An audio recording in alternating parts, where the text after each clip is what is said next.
Iwa ko na yung ano ba ito, yung dulo. Kamatis, saka magpipreto ako ng tulingan. Ito ang aming hapunan, mga kasimple. Kumusta po kayong lahat dyan? Ito naman magkukunting naman si Ate B. Mamaya ko na hiwain. Babalatan ko muna yung upo. Ito yung upo dito sa Amerika. Ang liit. Anak, may mga sulat ka dyan.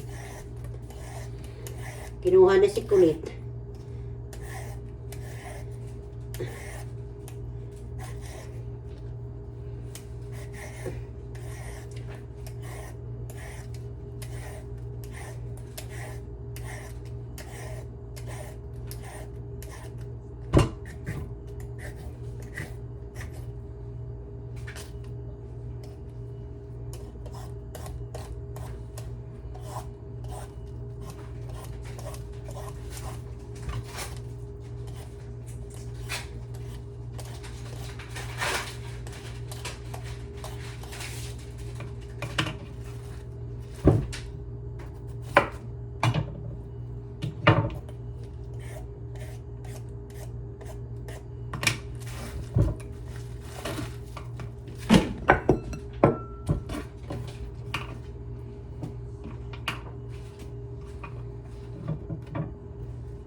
May dumating na ano? Wala. Hindi pa dumating. Baka bukas yun.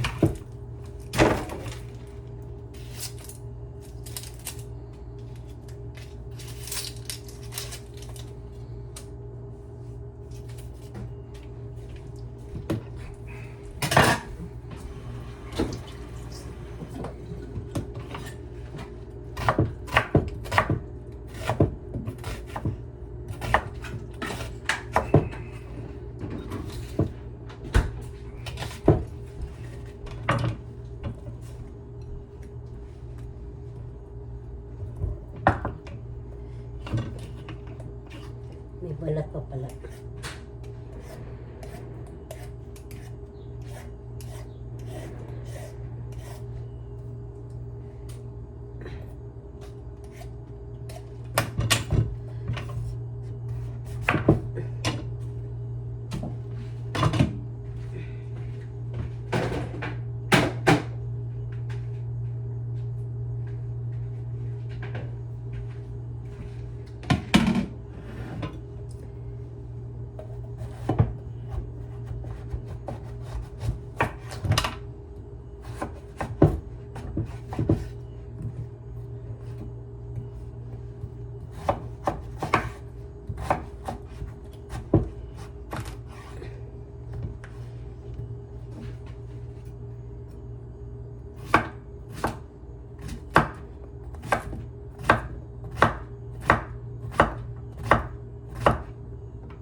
Tama na kababayan yung ano ko, mag-iano pa ako ng hihiwain ko muna yung tulingan. Ano, mamaya ulit mga kasimple to. Yung gulay na upo. Hiniwa-hiwa ko na. Yan, ang gaganda, oh. Kita niyo? Yung tulingan, ang ganda, oh. Ito yung tulingan dito sa Amerika, yung isda, oh. Ang ganda, no, diba, oh. Yung tulingan, kamukha ko sa riwa. Okay, palulutuin ko muna ito ang aming ulam dito sa Amerika. Tulingan, aray ko, tulingan at saka opo. Tulingan, opo. Ito po yung aking sahog, sibuyas, kamatis, tulingan.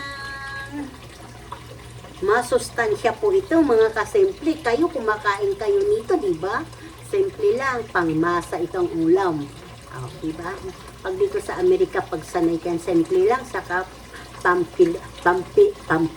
Filipino food. Filipinong ulam ay masarap na ini. Asya na nga, lulutuin na natin ito. Unahin ko muna yung aking isda para ipiprito natin, no? Lansa.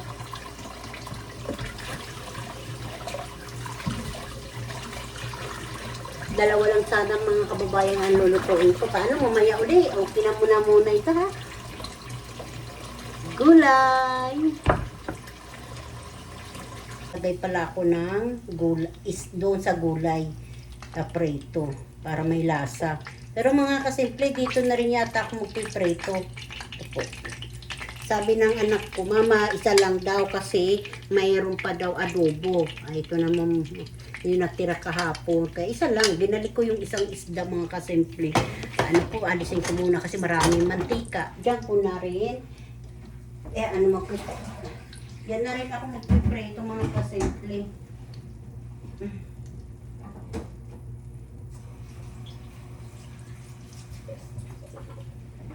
Ay, nako.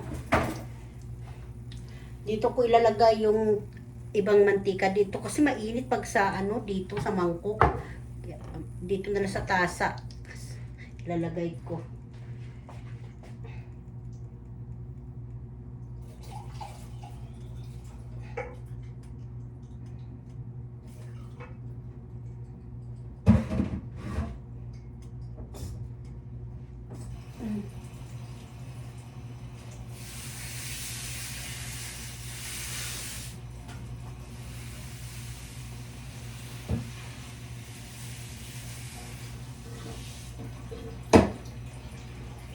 Kasimple.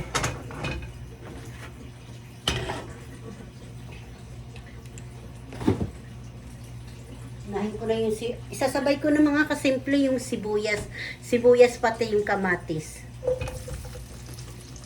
Huli ko na yung bawang. Tapos mga kasimple, nagsaing na rin ako kasi yung sinaing ko kanina, dalawa din po yun. Kaso ubos na. Naku, ewan ko ba na ubos man agad yung sinalang kong dalawang takal. Ibali hindi naman natapo na punta sa tiyan. Bawang po yun, isang kutsara ito bawang ko. Oh. Alam na, garlic. Bayan, nalagay ko na yung North Cube.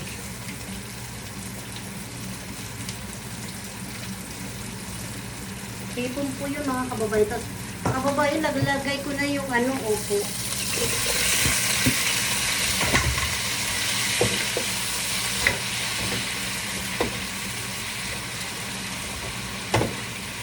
Haluin muna natin. Siguro mga kababayan, lalagay ko na lang dyan. Patis na lang pampalasa.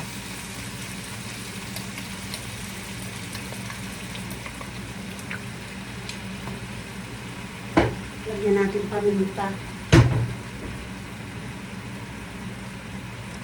Ito po, paminta. Depende po na sa isa. Bitsin po. Depende po sa inyo kung gusto nyo bitsin o hindi. So, ayan na mga kababayan. Tatakpan muna na natin, ko na. Hindi ko na siya lalagyan ng tubig.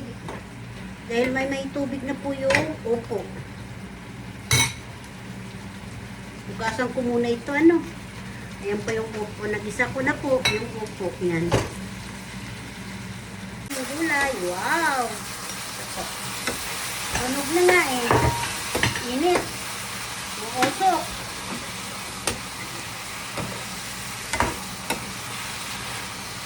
Tignan natin mga kababayan. Baka mamaya Kailangan ng sabaw to.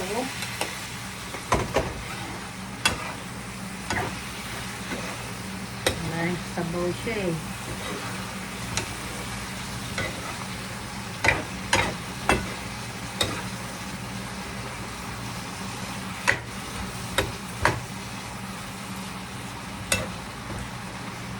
Yung ulo sa yung buntot, yun ang hinalo ko. Nagkaroon ng kulay.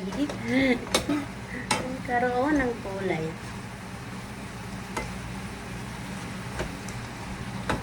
Tapos ito naman yung ulam namin mga kasimple. Ito, natira. Tapos may, ano pa po, isasabay ko na rin yata ito i-upload mga kababayan yung nag-adobo ako ng, ano po yung baboy na manok. Kasi mayroon pa dito, kaya naggulay ako mga kasimple. Dito ko ilalagay yung gulay. Ang kasimple, dito ko na ito tatapusin. Ano? Marami pong salamat sa inyo sa panunood nyo sa akin. Marami pong blessing po dumadating sa akin. Marami pong salamat sa inyo mga kasimple. Ito po yung aking minuupo na ginisa na may tulingan, na may buntot, may ulo. O siya, ingat po kayo. Cooking! Dito sa Amerika ni Ate. Aking menu, gulay. Ito na po. Opo. Na may tulingan. Isda. Konting sabaw lang, ginisa ko sa sibuyas, kamatis, bawang, sa kapritong isda na tulingan. Paano po mga kababayan, kakain na po tayo. Kakain na po ako, nanginginig na po na naman ang aking katawan, ang aking kamay, para nakukuryente. Ay siya, haba na naman ito mga kasimple, ano? Mga kababayan, ano pala ako, paksi. Kaninang umaga, tas ngayon iinit ko lang. Pata sa kayong 3 pirasong hitang manok. Kasi pag ayaw ng mga kababayan ng baboy, ayaw nila ng pork, chicken naman sila. Pwede po yan isabay. Ininit ko na siya kasi 8:00 na ng gabi. Mag-uwian na yung asawa ko, pati mister ko, pati anak ko. Sabay sila eh. Kaya sabay na rin sila umuwi. And init ko na siya. Di ko na siya pinakita kaninang maga kasi madaling araw pang ito inuto ko. Ayan, linagyan ko siya ng bulaklak na saging.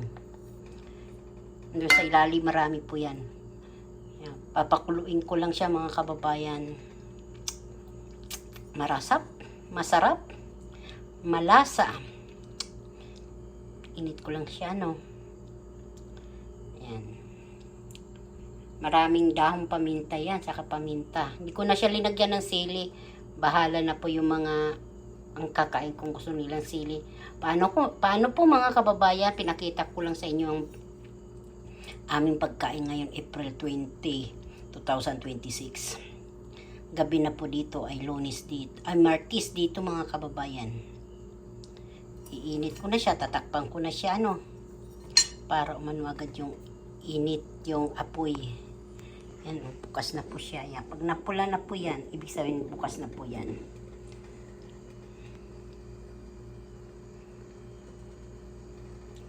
Paksiw na pata na pork, chicken, 3 pirasong hita. Hinalo ko sa aking inadobo. Adobo, paksiw, basta yan na. Kakain na po ito kasunod. Okay na po ito.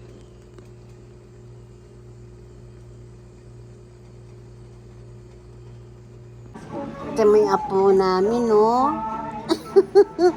Pakita mo yung pagkain mo.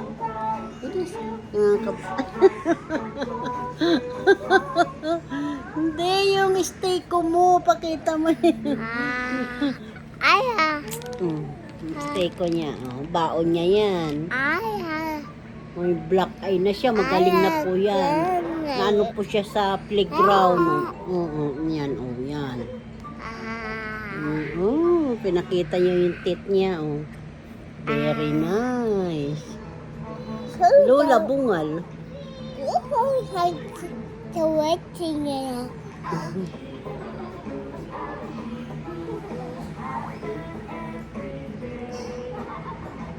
Nanonood siya ng paborito mga kababayan.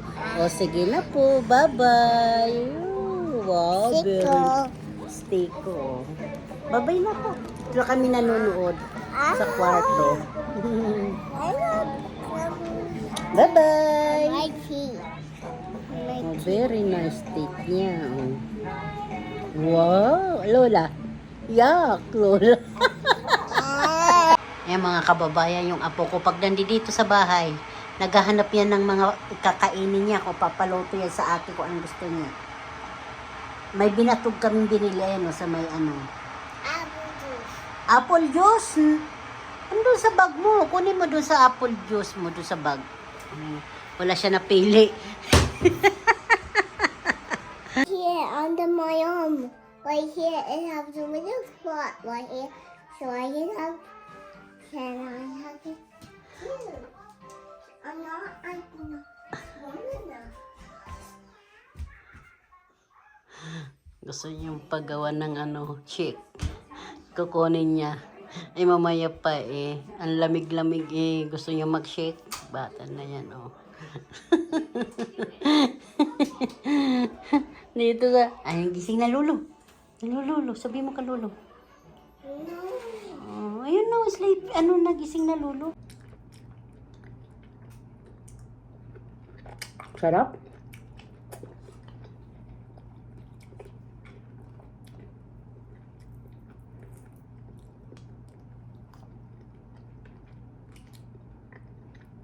Pinapak ko na yung ulo. Nawal saka gulay. Wala na rice.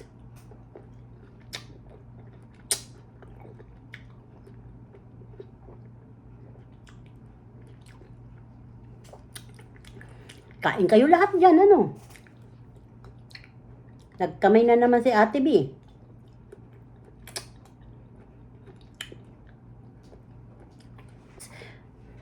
Mayabas again. Panghimagas. Kain po kayo mga kababayan ko, mga kasimple. Ito, yung gulay upo. Magkakamay na naman ako ha, kahit mainit. Is paborito ko magkamay. Ito yung adobo. 3 araw na po yan. Ininit-init. Ininit-init lang po. Kain, unang subo sa inyo.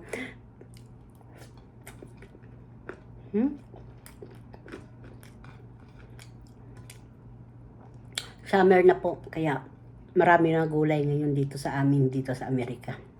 Mga sariwa.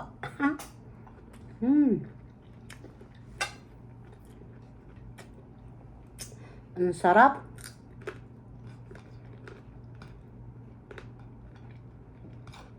Malutong pa yung prito kong isda.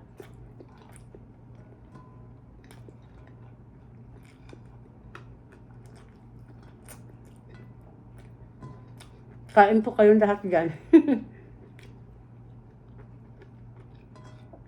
Akala mo naaagawan ano, grabe subo ko. Pasensya na po kayo, ganito talaga ako kumain. Kahit makita niyo yung mga luma kong video yan, ganyan talaga ako, hindi magbabago.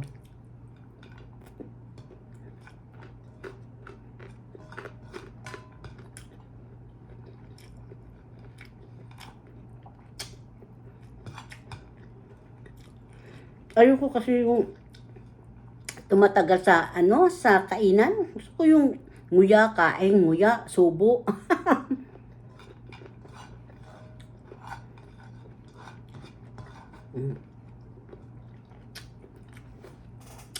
Tapos,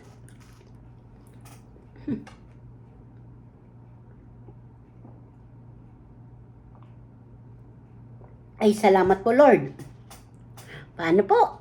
Dito na naman tatapusin ni Ate B ang aking pagkain na upo na may tulingan.